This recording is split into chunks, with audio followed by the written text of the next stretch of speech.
ګرانو کتونکو زمونږه په دغه پروګرام کې د شریعت په رڼا کې سوال او داغه جواب کې زبدا وایم چې یو ډیر اهم سوال یې کړی دی. سوال ارته بیانوم چې کوم سوال یې کړی دی خو برای کرم تاسو زما ذات ته وګورئ چې ردا فلان دی یا دا دی یا دومره دی یا دا څه دی چې کومې خبرې زه وکړم څنګه جواب وکړم تاسو هغې ته وګورئ چې آیا دا مونږ ته دین بیان شو که نه، دا مونږ ته حدیث بیان شو که نه، او دا حدیث صحیح حدیث دی که نه. تاسو دې ته ګورئ.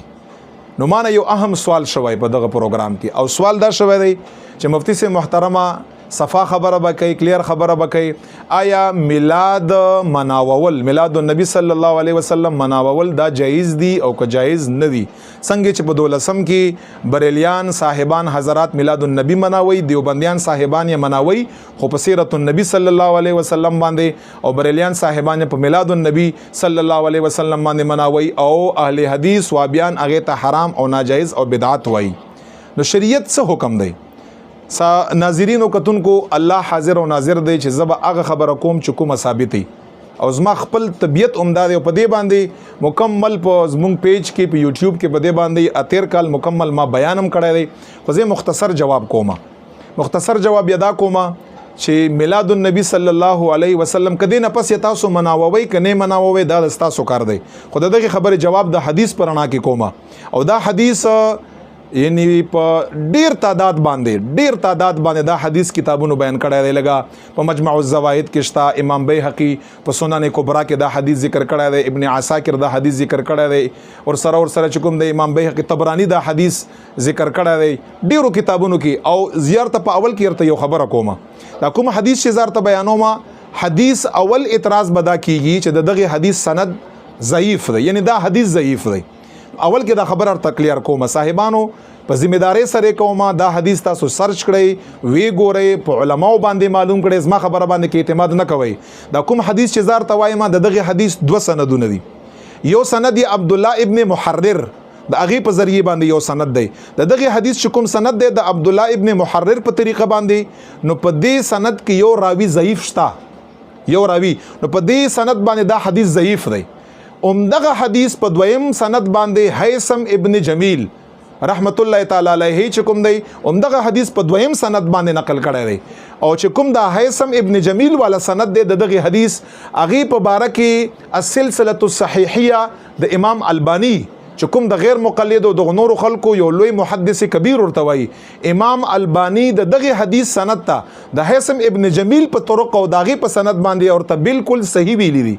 قوی ورته ویلی دی، او داسې لیکلی امام البانی ویلی دی چې دا هیثم په طریقه باندې چې کوم سند دی دا بالکل قوی دی، په دې کې ضعف نشته او حسن درجه یې ولا ورکړی ده. تاسو وګورئ د امام البانی قول په خپل باندې وګورئ، چې په دې خبره باندې څوک دوکه نه کا چې دا حدیث ضعیف دی. 2 سندونو باندې راغلی، یو سند کې یو راوی ضعیف دی عبد الله ابن محرر په طریقه، او هیثم ابن جمیل په طریقه باندې بالکل صحیح السند حدیث دی، او د دې تصحیح امام البانی په خپل باندې کړی ده. نو قوی سند یا دی کوم څه، او که ضعیف هم شي زیات نه زیات که یو سند باندې ضعیف هم شي، نو میلاد مناول ته علماء څه فرض یا واجب نه، مستحب عمل ورته، او دا قانون دی چې مستحب عمل دا ضعیف حدیث نم ثابتېږي. خو چلو دا حدیث ضعیف دی نه، په 2 سندونو راغلی، په بل سند باندې دا بالکل قوی او سند حدیث دی، هیڅ خبره پکې نشته. راځم هغه حدیث لا، او دا سوال ذکر ته په ذمہداري باندې کوم چې دا مسله ډیرو خلکو ته ده. هغه حدیث دا دی تپوس یې کړی چې میلاد مناول جایز دی کنه. نو ګوره حدیث واورئ، حضور مبارک د خپل ورځې د پیدایش ورځ دا یې مناو کړی دا په یو حدیث کې په روژې نیولو باندې مسلم، او په دغه حدیث کې په ذبح باندې مناو کړی، یعنی حضور مبارک په ورځ د ولادت باندې پس د اعلان نبوت نه په خپل پیدایش ورځ باندې ګډ ذبح کړی دی. او دا حدیث تاسو نه اوریدلی، اوس یې واورئ، سند یې ولټوئ، بالکل صحیح سند دی. او حدیث دا دی انس ابن مالک نه روایت دی، عن انس ابن مالک رضی الله تعالی عنہ ان النبي صلی الله علیه وسلم عق عن نفسه بعد النبوه. عق ویل کږي د عق عقیقې نه دی، او عقیقه ویل کږي د ولادت په ورځ باندې قربانی ته بعد النبوه، پس د اعلان نبوت نه. نو ګوره حضور مبارک انس فرمایي چې اعلان نبوت نه پس د خپلې ولادت په ورځ باندې قربانی کړې ده، ذبح باقاعده کړي، څنګه چې مونږ صدقه او خیرات کړو. نو اوس وخت کې بهتره ده چې بالکل میلاد النبی مناول مونږه په معاشره کې عمدي ته یي چې په ورځ د پیدایش باندې د نبی علیہ السلام مونږ یا ذبح وکړو یا خپل که ذبح هم وس کې نه د خپل وس مطابق صدقه وکړو دا نبی علیہ السلام سنت دی ګوره دا تاسو نه علما خیانت کا دا خبره تاسو نه علماء پټ چاچی پټ کړي عند الله غ مجرم دی مار تخکارک تاسو دا حدیث په خپل باندې وګورئ بالکل صحیح سند امام البانی دغه حدیث تصحیح کړی دا نبی علیہ الصلوۃ والسلام پس د نبوت نه خپل پیدایش ورځ باندې عقیقه یې ذبح د زناور کړی دا دی خبره کې بالکل شک نشته لہذا که څوک نن نبی علیہ السلام په پیدایش ورځ باندې ذبح کړه بالکل د حضور علیہ السلام مبارک سنت ته مسنون طریقه ده بیا که څوک دا اعتراض وکړه چې دا خو د پیغمبر علیہ السلام مبارک عقیقه وا یعنی په ماشومتوب کې ول عقیقه نه وکړي نو دا عقیقه کړي دا خبره بالکل غلط ده او په دلیل باندې ثابتوما د غیر مقلدینو امام د ابن قیم دغه کتاب د زاد المعاد په هغه کې دا خبره ده او امام جلال الدین سیوطی په الحاوی للفتاوی کې دا خبره کړي ده چې د حضور مبارک په دغه حدیث کې چې کومه ذبح ده دا د عقیقه والا نه ده ځکه چې دغه دواړو لیکلي دي چې حضور مبارک عقیقه عبدالمطلب سیب د حضور مبارک نیکه دا په ماشومتوب کې د حضور علیہ السلام مبارک عقیقه یې کړې و دا هغه حقیقي والا خبره نه ده د حضور علیہ السلام خپل د ولادت ورځ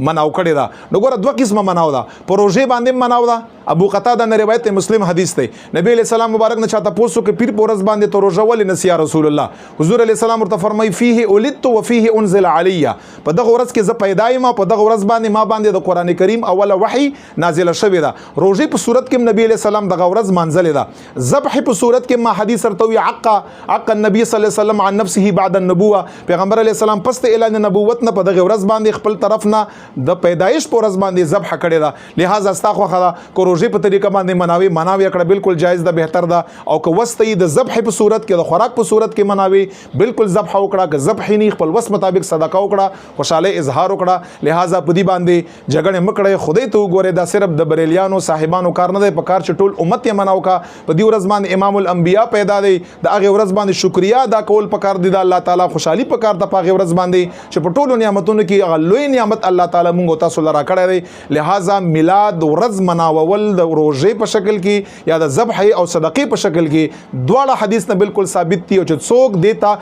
یو کس نه کوي خیر دې مده کوي خو بد د مور توي څوک چې بد ور توي نعوذ بالله رسول الله تبدوي نعوذ بالله څوک چې رسول الله تبدوي دا هغه انجام صدای هغه تاسو ته معلوم دی نو لہذا په دې کې بلا وجه چون چرا کړل دا په حدیث باندې بیا اعتماد نه پاتې کیږي نو دي کې هیڅ خبره نشته کچا مناو ک باعث د ثواب دی مستحب عمل دی انسان ته باغې باندې ثواب ملاويږي کچا مناو نک او بد یا نور توي هغه باندې سوي زر وبال نشتا مدي مناوي خو چې څوک یې مناوي هغه ته بد موي